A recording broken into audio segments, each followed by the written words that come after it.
शिवाय। ओम नमः शिवाय। शिव जी, आपके चरणों में प्रणाम करती हूँ, मेरा प्रणाम स्वीकार कीजिए। माता पार्वती जी के चरणों में प्रणाम करती हूँ, माँ मेरा प्रणाम स्वीकार कीजिए। भगवान, मेरे बच्चों का जीवन हमेशा खुशियों से भरा रखना। माँ जल्दी करो, मुझे देर हो रही है। आपका रोज का ही ड्रामा है। अरे मेरी पूजा बस खत्म ही हो गई है। ले आरती ले ले, और ये ले प्रसाद।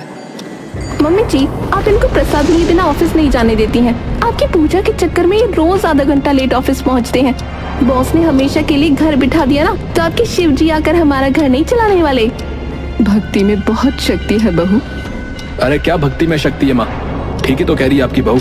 पूजा पाठ से अच्छा है सुबह सुबह पार्क जाकर कसरत किया कीजिए, सेहत अच्छी बनी रहेगी।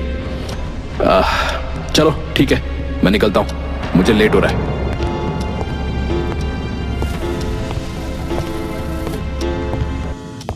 पता नहीं ये लोग अपने आप को समझते क्या है, भगवान से भी डर नहीं लगता। दादी, मेरा प्रसाद कहाँ है? अरे मेरी लाडो रानी, स्कूल के लिए तैयार हो गई तू?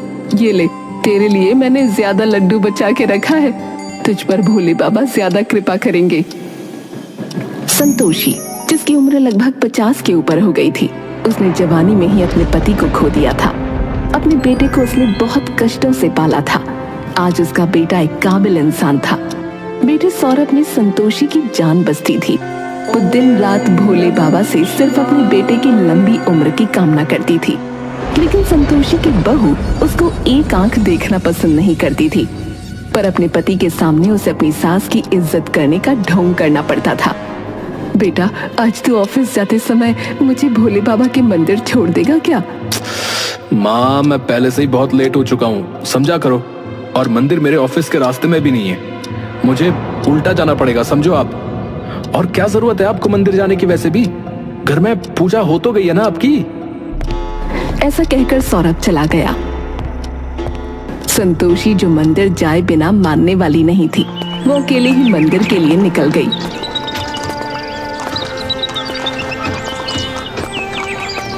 ओह, ये बुढ़ापा, घुटनों के दर्द से चला भी नहीं जा रहा।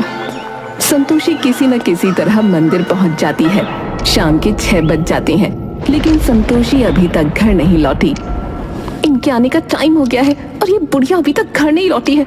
आ जाने दो, उसकी अच्छे से खबर लूंगी। ये कौन सा टाइम है घर आने का? 50 साल की बुढ़िया हो गई है और बच्चों जैसी हरकतें करती है। घर में रहकर घर का काम करना पड़ता है ना, तो मंदिर जाने का बहाना ढूंढ लिया है। तभी सौरभ आ जाता है। क्या क्या हुआ? होगा क्या, तुम्हारी माँ सुबह के मंदिर गई, अभी लौट रही है। पता भी है मुझे कितनी चिंता हो रही थी।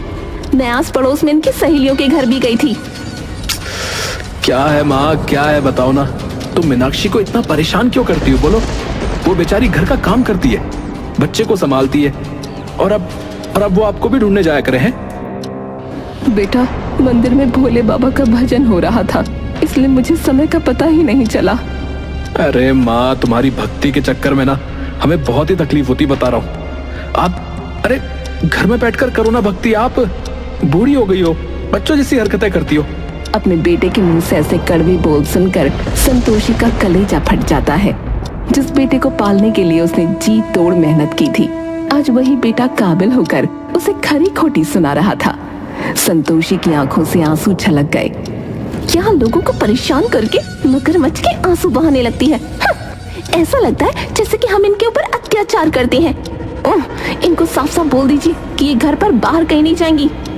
सुन लिया आपने माँ, आज के बाद आप कहीं मंदिर और पूजा पाठ में नहीं जाएंगी, बता रहा हूँ। जो पूजा करनी है, जैसी पूजा करनी है, घर में करो। सौरभ और मीनाक्षी आराम से खाना पीना खाकर सो जाते हैं। कोई संतोषी से खाने के लिए भी नहीं पूछता। संतोषी अपने कमरे में बैठी आंसू बहा रही थी। दादी, अरे बेटा, तुम यहाँ क्या कर रही हो? अभी तक सोई नहीं?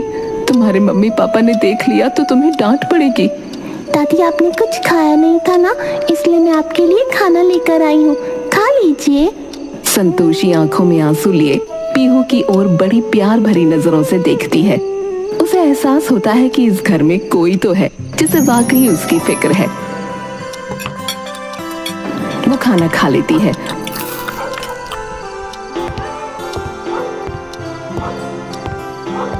और सो जाती है।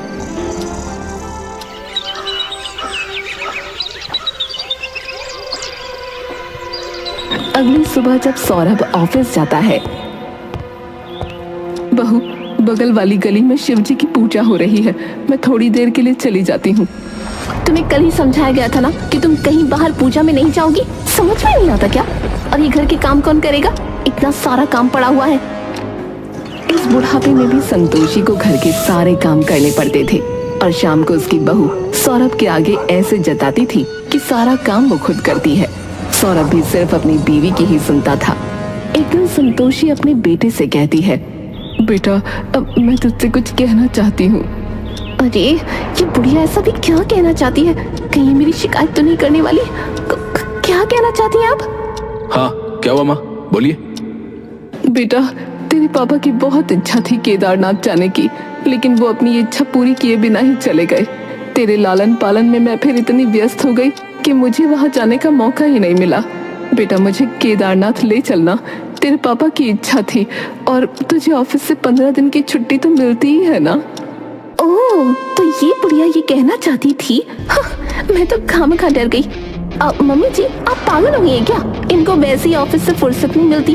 15 दिन की छुट्टी मिलती है, उसमें भी आप इनसे अपने काम करवाना चाहती हैं। 15 दिन की छुट्टी में मेरी बेटी अपनी नानी के घर जाना चाहती है। नहीं मम्मी, मुझे नानी के घर नहीं जाना, मुझे दादी के साथ केदारनाथ जाना है। मैंने अपने दोस्तों से वहाँ के बारे में बहुत सुना है। आपको पता है वहाँ ट्रैकिंग करनी पड़ती है, कितना इंटरेस्टिंग होता होगा ना? चुप कर, आजकल बहुत ज्यादा बोलने लगी है। तुझे सिखाया है ना, बड़ों के बीच में नहीं बोलना चाहिए। मैंने कह दिया तो कह दिया, 15 दिन की छुट्टी में हम पीहू की नानी के घर जाएंगे। हाँ माँ, मुझे भी मीनाक्षी की बातें सही लग रही हैं। केदारनाथ में बहुत चढ़ाई करनी पड़ती है, पता है। हमारी बच्ची इतनी चढ़ाई नहीं कर पाएगी, और वैसे भी मुझे छुट्टियां आराम करने के लिए मिलती हैं। वहां जाऊंगा तो शरीर थक नहीं जाएगा मेरा। लेकिन बेटा, वो तेरे पापा की इच्छा थी। अरे हाँ, तो फिर क्या हो गया? क्या हो गया बोलो? उनकी इच्छा थी, लेकिन अब तो वो मर चुके हैं ना। उनकी इच्छा के आगे अपनी इच्छा मार दूं क्या? है, जब देखो परेशान करती रहती हो। एक बार फिर से संतोषी का दिल टूट जाता है। वो बार बार अपने आप को समझाने की कोशिश करती रही कि उसका बेटा उसकी फिक्र करता है, लेकिन शायद वो गलत थी। सौरभ की एक एक बातें उसके दिल को छलनी कर देती थी। संतोषी वहां से अपने कमरे में आ जाती है। हे भोले बाबा, इसी दिन के लिए मैंने अपने बेटे को काबिल बनाया था। अच्छा होता अगर इनके साथ मैं भी मर जाती। माफ करना जी, मैं आपकी इकलौती इच्छा भी पूरी न कर सकी। संतोषी अपने पुराने दिन याद करने लगती है कि कैसे उसने लोगों के घरों में बर्तन धोकर अपने बेटे को पढ़ाया था, कैसे अनाज खत्म होने पर वो पड़ोसियों के आगे हाथ फैलाने में संकोच नहीं करती थी ताकि उसका बेटा खाली पेट ना सो सके। यही सब सोचते सोचते संतोषी की आंख लग जाती है। संतोषी, तुम अपने पति की इच्छा पूर्ण नहीं करोगी क्या? क्या तुम मेरे दर्शन करने केदारनाथ नहीं आओगी? हाँ, मैं आऊंगी, मैं जरूर आऊंगी। ऐसा बोलते हुए संतोषी की आंख खुल जाती है। हे भोलेनाथ, ये कैसा सपना था? क्या सच में भोलेनाथ चाहते हैं कि मैं केदारनाथ जाऊं? मैं जरूर जाऊंगी। मैं वही औरत हूँ जिसने अकेले अपने बेटे को पाला है, फिर मैं अकेले केदारनाथ क्यों नहीं जा सकती? मैं जरूर जाऊंगी। उसी रात संतोषी अपना बैग पैक कर लेती है।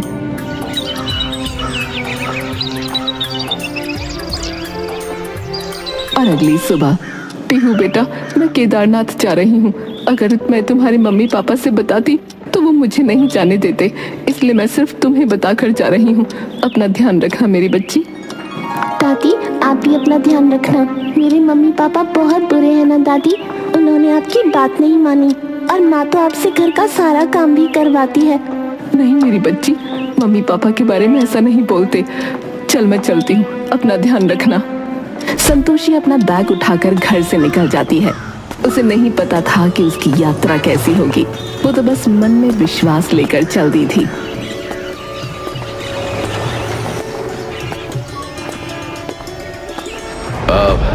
मीनाक्षी, मीनाक्षी, अरे माँ कहीं दिखाई नहीं दे रही है।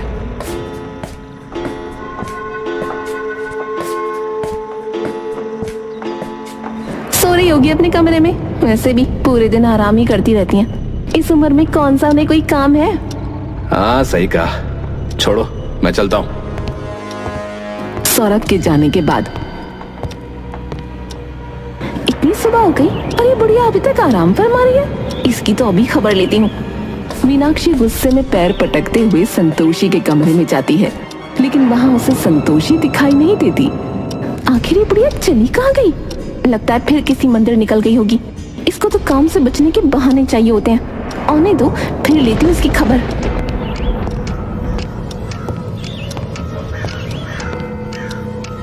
कोई फायदा नहीं मम्मी, दादी को जहाँ जाना था वो चली गई। अब आप कुछ नहीं कर सकती। मैं भी स्कूल जा रही हूँ, बाय।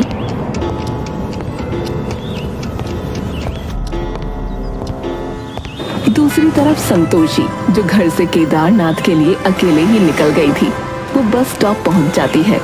बेटा, केदारनाथ जाने वाली बस यहीं से मिलेगी ना? हाँ हाँ माँ, मिलती तो यहीं से है, लेकिन अभी 10 मिनट पहले वो बस तो निकल गई। अगली बस जो है वो रात को 10 बजे निकलेगी अब। लेकिन क्या आप अकेले जाने वाली है माँ? वो भी इस उम्र में? केदारनाथ की चढ़ाई बहुत कठिन है अम्मा जी। देखो मैं तो कंडक्टर हूँ, सही बताऊंगा आपको। आप यहाँ से ना घर वापस चले जाओ, आप नहीं जा पाओगे। क्या कहा तुमने? अगली बस रात को 10 बजे खुलेगी? क्या इतनी देर मुझे यही इंतजार करना होगा? संतोषी अपना बैग लेकर फुटपाथ पर ही बैठ जाती है। संतोषी को बैठे बैठे 2 घंटे हो जाते हैं। बहुत प्यास लग रही है, देखती हूँ कहीं आसपास पानी मिल जाए तो। संतोषी पानी के लिए जैसे ही जाती है, उसका बैग चोरी हो जाता है, जिसमें पैसे भी थे। जब वो वापस आती है तो वो अपना बैग वहां नहीं देखकर रोने लगती है। हे भोलेनाथ, ये कैसी परीक्षा ले रहे हैं? मेरा सामान चोरी हो गया, मेरे सारे पैसे भी उसी में थे। अब मैं बस का किराया कैसे दूंगी? सुनिए भाई साहब, मेरे काले रंग का यहाँ एक बैग था, आपने देखा क्या? अरे नहीं नहीं अम्मा, मैंने तो नहीं देखा। आपको अपना बैग छोड़कर जाना नहीं चाहिए था। आप जानती नहीं है ऐसी जगह पर चोरी कितनी होती है। बेटा, मेरे बैग में ही पैसे थे, अब मैं बस का किराया कैसे दूंगी? अब मैं केदारनाथ कैसे जाऊंगी? संतोषी एक जगह बैठकर बहुत रोने लगती है। उसे देखने के लिए लोगों की भीड़ लग जाती है, लेकिन कोई भी उसकी मदद करने के लिए आगे नहीं आता। तभी एक आदमी संतोषी के करीब आता है। क्या हुआ अम्मा? कोई बात नहीं अम्मा, अगर आपका बैग चोरी हो भी गया तो कोई बात नहीं, आप घबराइए मत। आपको पता है, मैं भी केदारनाथ ही जा रहा हूँ। दरअसल मेरा घर वहीं है, मैं पहाड़ी हूँ। चलिए मैं आपको छोड़ दूंगा वहीं। संतोषी को वो आदमी अपनी एयर कंडीशनर वाली कार में बिठाता है। वो खुद ड्राइव करके केदारनाथ तक जाता है।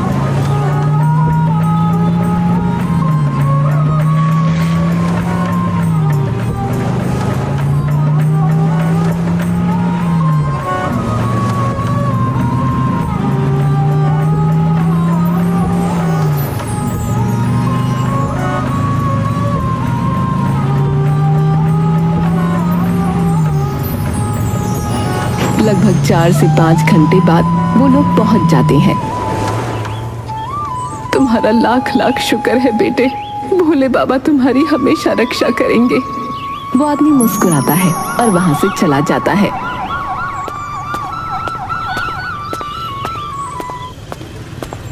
ओम नमः शिवाय, ओम नमः शिवाय। बाबा, मैं अपने पति की इच्छा पूरी करने आ गई हूँ, आपके दर्शन जरूर करूंगी। संतोषी ओम नमः शिवाय कहकर अपनी चढ़ाई शुरू करती है। अभी वो थोड़ा ऊपर ही चढ़ी थी कि उसके पैर जवाब देने लगते हैं। हे नाथ, ये मेरे पैरों को क्या हो रहा है? मैं तो अब बिल्कुल भी ऊपर नहीं चढ़ पा रही हूँ। शक्ति दो भगवान, संतोषी हिम्मत करके चढ़ने की कोशिश कर रही थी, लेकिन उसके पैर जवाब दे चुके थे। हे भगवान, अब मैं क्या करूं? मेरे पैर तो बुरी तरह जवाब दे चुके हैं। क्या हुआ अम्मा? आप ऊपर क्यों नहीं चढ़ पा रही हैं? क्या हो गया? देखिए। देखना बेटा, मेरे पैर जवाब दे चुके हैं, मैं खड़ी भी नहीं हो पा रही हूँ। ओहो, लाइए अम्मा, मैं आपके पैरों की मालिश कर देता हूँ, आप ठीक हो जाएंगी। आप मेरी माँ जैसी हैं। नहीं बेटा, तुम तो मुझे जानते भी नहीं हो। अरे तो क्या हो गया अम्मा? बुजुर्गों की सेवा करना अच्छी बात होती है। माँ कहती है पुण्य मिलता है। वो लड़का संतोषी के पैर जैसे ही छूता है, संतोषी के पैर बिल्कुल ठीक हो जाते हैं। पूरे 4 घंटे हो गए थे। चढ़ाई के दौरान संतोषी को काफी भूख लग गई थी, लेकिन क्योंकि उसका बैग चोरी हो गया था, इसलिए वो वहाँ कुछ खरीद कर खा नहीं सकती थी। बेचारी भूखी प्यासी थकी हारी एक कोने में बैठ जाती है। तभी उसके सामने कोई खाना रख कर चला जाता है। दूसरी तरफ घर पर देखिए ना, आपकी मम्मी सुबह सुबह न जाने कहाँ चली गई और अभी तक वापस भी नहीं लौटी हैं। अरे यार, तुम इतना परेशान क्यों होती हो? हैं? गई होंगी किसी पूजा पाठ में, खुद ही आ जाएंगी वो थोड़ी देर में। यार तुम परेशान मत करो यार मुझे। नहीं पापा, दादी नहीं आएंगी, दादी केदारनाथ गई है। हैं? क्या कहा? उनकी इतनी हिम्मत? मैंने मना भी किया था, लेकिन वो केदारनाथ जाने के लिए घर से भागी गई हैं? अच्छा ही किया उन्होंने, आप उनके अच्छे बेटे नहीं हो। अगर बड़े होकर मैं आपके साथ ऐसा करूं तो आपको कैसा लगेगा? पीहू। सौरभ पीहू पर जोर से चिल्ला देता है। पीहू रोते हुए अपने कमरे में चली जाती है। अगली सुबह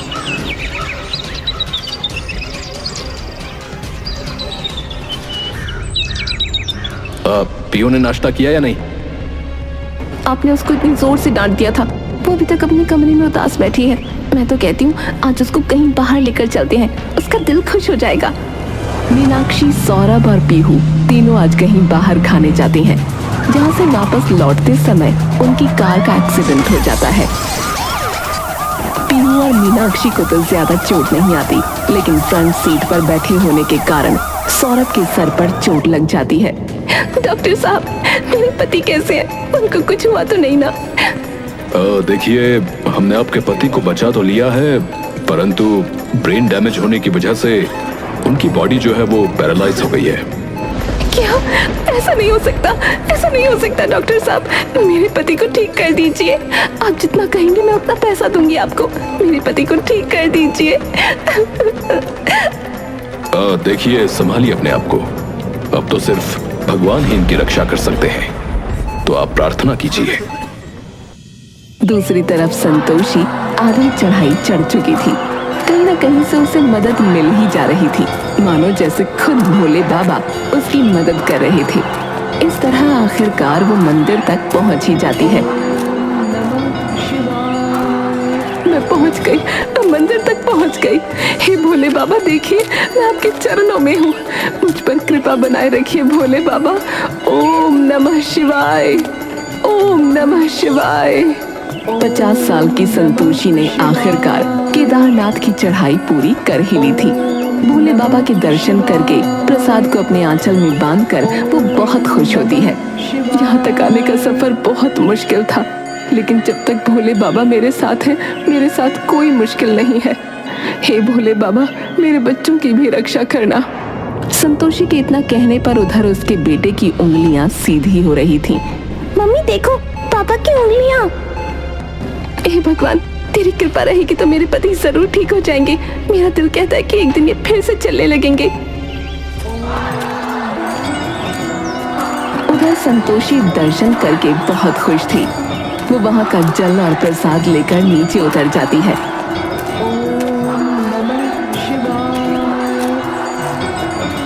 और पूरे 20 दिन के बाद अपने घर लौटती है।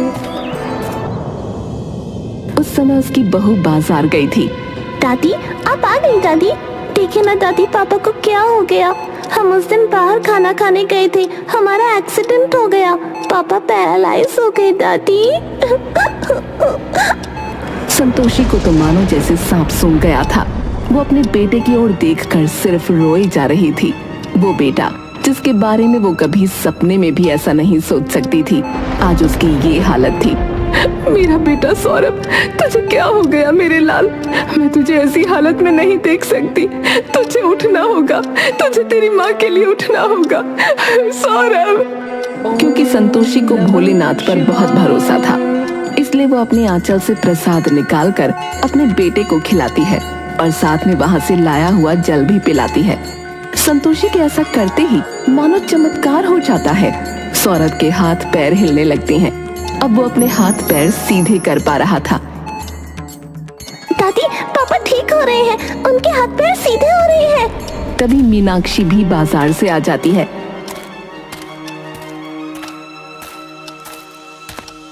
मम्मी देखो, पापा ठीक हो रहे हैं, पापा के हाथ पैर सीधे हो रहे हैं। मम्मी, आपको पता है दादी केदारनाथ से जो प्रसाद लाई थी वही खाकर पापा ठीक हो रहे हैं।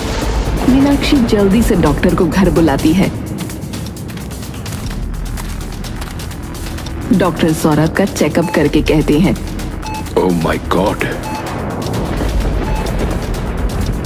देखिए, मैं सच बता रहा हूं, मैंने अपनी लाइफ में ऐसा चमत्कार कभी भी नहीं देखा। नेवर। इनके 0 चांस थे कि ये ठीक हो पाएंगे, 0 चांस। लेकिन पता नहीं कैसे इनकी बॉडी वर्क कर रही है। ओह माय गॉड, इनका ब्रेन डैमेज पूरी तरह से ठीक हो चुका है। मुझे तो लगता है कि 2 दिनों में ये चलना फिरना शुरू कर देंगे। और ठीक वैसा ही हुआ। 2 दिनों में सौरभ ने चलना फिरना शुरू कर दिया। मीनाक्षी अपनी ही नजरों में शर्मिंदा थी। वो संतोषी से नजरें भी नहीं मिला पा रही थी। आपको पता है पापा, दादी के लाए हुए प्रसाद और जल से आप ठीक हो पाए हैं। मैंने तो सच में अपनी आंखों से चमत्कार देखा है। ये तो सब भोले बाबा की कृपा है पीहू। मुझे माफ कर दीजिए मम्मी जी। जब मेरे पति बिस्तर पर पड़ गए तब मैंने सोचा कि बिना पति के बच्चे को पालना कितना मुश्किल रहा होगा आपके लिए, और आपके उसी बच्चे को मैंने आपसे छीन लिया था, आपके खिलाफ उसे भड़काया। मैं माफी मांगने के भी लायक नहीं हूँ। आपको मुझे जो सजा देनी है दीजिए। उठ जाओ बहू, कहते हैं ना, विनाश काले विपरीत बुद्धि। इंसान को जब ठोकर लगती है तो वो संभल जाता है। तुम भी संभल गई हो। मैं तो तुमसे कभी नाराज हुई ही नहीं। मुझे भी माफ कर दो माँ। मैंने भी हमेशा आपके साथ बहुत बुरा व्यवहार किया है। तुम दोनों मेरे बच्चे हो। इस तरह मुझसे माफी मांगना बंद करो और आओ मेरे गले लग जाओ। वो दोनों अपनी माँ के गले लग जाते हैं। संतोषी को एहसास होता है कि केदारनाथ की यात्रा ने सच में उसकी जिंदगी बदल दी। उसे महसूस होता है कि वो आदमी जिसने अपनी कार से उसे केदारनाथ पहुंचाया था, वो कोई और नहीं, खुद भोले बाबा ही थे। और वो लड़का जिसने उसके पैर दबाए थे, वो भी भोले बाबा का ही रूप था। शुरुआत से अंत तक किसी ने उसकी मदद नहीं की। उसकी मदद करने वाले स्वयं भोलेनाथ ही थे। ओम नमः शिवाय। जय भोले बाबा की। बेटा, मैं घर में शिव जी की पूजा करना चाहती हूँ। जरूर मम्मी जी, हम घर में शिव जी की पूजा कराएंगे, और वो भी बहुत धूमधाम से। उनके घर में शिव जी की पूजा बहुत धूमधाम से कराई जाती है और अब वो पूरा परिवार भक्ति में लीन हो जाता है और खुशी खुशी अपना जीवन व्यतीत करने लगता है।